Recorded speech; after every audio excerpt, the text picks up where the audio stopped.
Hello everyone, मेरा नाम खुशबू है और आज मैं आप लोगों को पढ़ाने जा रही हूँ क्लास 10th हिंदी स्पर्श भाग ए सीबीएसई और एसएससी की कविता राम लक्ष्मण और परशुराम का संवाद, जो कि महाकवि तुलसीदास जी द्वारा लिखी गई एक कविता।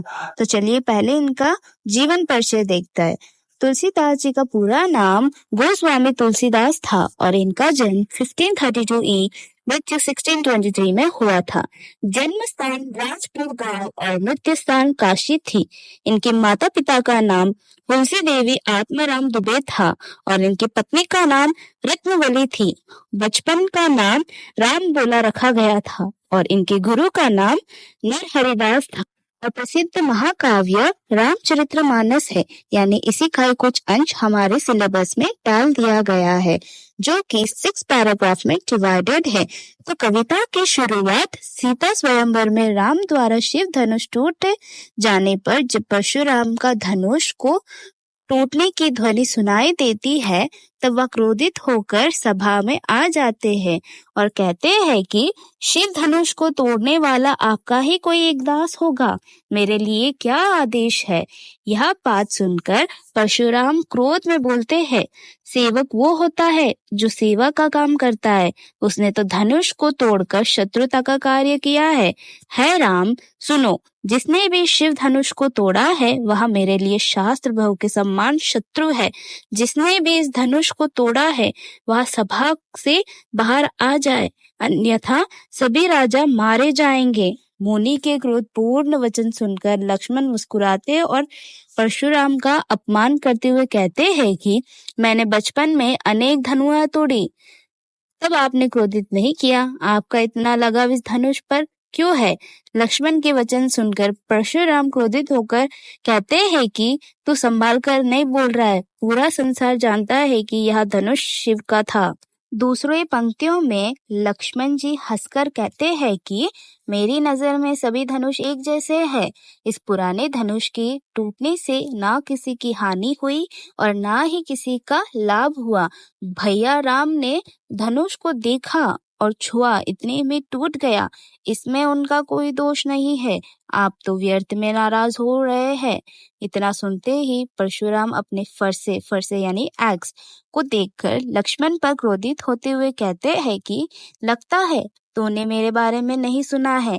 मैं बालक समझकर तेरा वध नहीं कर रहा हूँ, तू मुझे सामान्य मुनि समझ रहा है। मैं बचपन से बाल ब्रह्मचारी, क्रोधी और क्षत्रिय कुल का शत्रु हूँ। मैंने कई बार पृथ्वी को जीतकर ब्राह्मणों में दान की है राजकुमार, इस फरसे को देख लो, इससे मैंने शास्त्र बहु के शरीर को काट डाला था। तू अपने माता पिता को चिंता में ना डाल। मेरे फरसा इतना भयंकर है कि इसके प्रभाव मात्र से ही गर्भ में पलता शिशु नष्ट हो जाता है। तीसरे पद में लक्ष्मण जी हंसकर मीठी वाणी में कहते हैं कि है मुनि, आप तो बहुत बड़े योद्धा निकले, आप बार बार मुझे फरसा दिखाकर डरा रहे हो क्या, जैसे आप एक फूंक में पहाड़ उठा दोगे। यहाँ पर भी कोई कुम्हड़ बतिया नहीं जो तर्जनी उंगली दिखाकर मर जाएगा। मैंने आपका फरसा धनुष बाण देखकर अभिमान में कुछ कह दिया, आपको ब्राह्मण समझकर मैंने क्रोध का सहन कर लिया। हमारे कुल की परंपरा है कि देवता ब्राह्मण भक्त और घाय पर वीरता नहीं दिखाते। आपका एक एक वचन करोड़ों ब्रजों की समान कठोर है। आपने व्यर्थ में धनुष बाण धारण कर रखे हैं। इतना सुनते ही परशुराम क्रोधित हो जाते हैं। चौथे पद में परशुराम कहते हैं कि है विश्वामित्र, यह बालक निडर, मूर्ख और अपने कुल को हानि पहुंचाने वाला है। मैं इसे अभी क्षण भर में मार डालूंगा, फिर मुझे कोई दोष ना देना। अगर आप इसे बचाना चाहते हैं तो इसे मेरे बल और क्रोध बताकर बचा लो। लक्ष्मण जी कहते हैं कि आपने कई बार अपने मुंह से अपने बारे में बताया है, आप क्रोध को सहन ना करो, जो भी कहना है कह डालो। आप वीर और धैर्यवान है, आपके द्वारा गाली देना शोभा नहीं देता। शूरवीर शत्रु को सामने देखकर अपने प्रशंसा नहीं करता, बल्कि युद्ध करता है। पांचवें पद में लक्ष्मण जी परशुराम से कहते हैं कि आप तो मृत्यु को मेरे लिए जबरदस्ती बुला रहे हो। इतना सुनते ही मुनि फरसा को संभालते हुए कहते हैं कि मुझे कोई दोष ना देना। अब यह बालक कड़वे वचन के कारण वध के योग्य हो गया है। अभी तक बच्चा समझकर मैं इसे बचाता रहा हूँ, लेकिन अब सच में यहाँ मरने योग्य हो गया है। तब विश्वामित्र कहते हैं कि मुनि साधु लोग बच्चों की गलतियों को माफ कर देते हैं। फिर परशुराम बोलते हैं, बहुत ही क्रोधी हूँ, मेरा फरसा भी बहुत ही तेज है। यह बालक मेरे गुरु के सामने जवाब दे रहा है। आपके स्वभाव के कारण मैं इसे छोड़ रहा हूँ, नहीं तो थोड़े से श्रम में इसे फरसा से मारकर गुरु ऋण में मुक्त हो जाऊंगा। विश्वामित्र मन ही मन हंसकर कह रहे हैं कि मुनि को सब कुछ हरा ही हरा दिखाई दे रहा है। जिसे वे गन्ने की खांड समझ रहे हैं, वे लोहे की तलवार है। और छठे पद में लक्ष्मण परशुराम से कहते हैं कि मुनि, आपके स्वभाव से कौन परिचित नहीं है। आप अपने माता पिता के ऋण से मुक्त हो चुके हैं। मतलब है कि परशुराम के पिता जमदग्नि ने अपने दूसरे और तीसरे पुत्र को भी माता का वध करने का आदेश दिया, लेकिन वह दोनों भी पीछे हट गए। इस पर जमदग्नि ने उन्हें विचारों चेतना नष्ट होने का शाप दे दिया, परंतु परशुराम ने पिता का कहा माना और माता का वध कर दिया। पुत्र को अपनी आज्ञा का पालन करते देख जमदग्नि बहुत खुश हुए और प्रसन्न हुए और उनसे वर मांगने को कहा।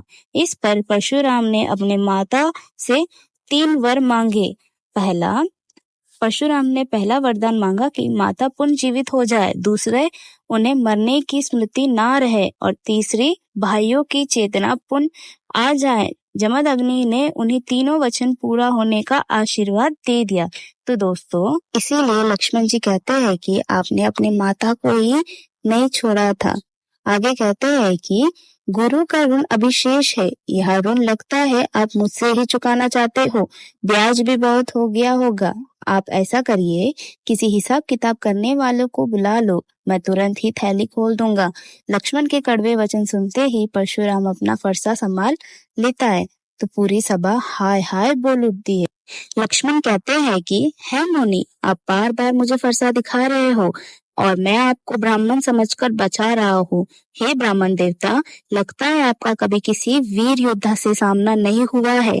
आप अपने घर के ही योद्धा है। पूरी सभा कह उठती है, सही कहा। राम लक्ष्मण को आंखें से इशारा कर कर मना करते हैं। लक्ष्मण के वचन आग में घी का काम कर रहे थे। लक्ष्मण और परशुराम के बीच बात बढ़ती ही चली गई। इसे देखकर राम अंत में जल के समान शीतल वचन बोलते हैं, जिससे परशुराम शांत हो जाते हैं। तो दोस्तों, अगर आपको ये कविता पसंद आई हो तो लाइक, शेयर और सब्सक्राइब जरूर करना। Thank you.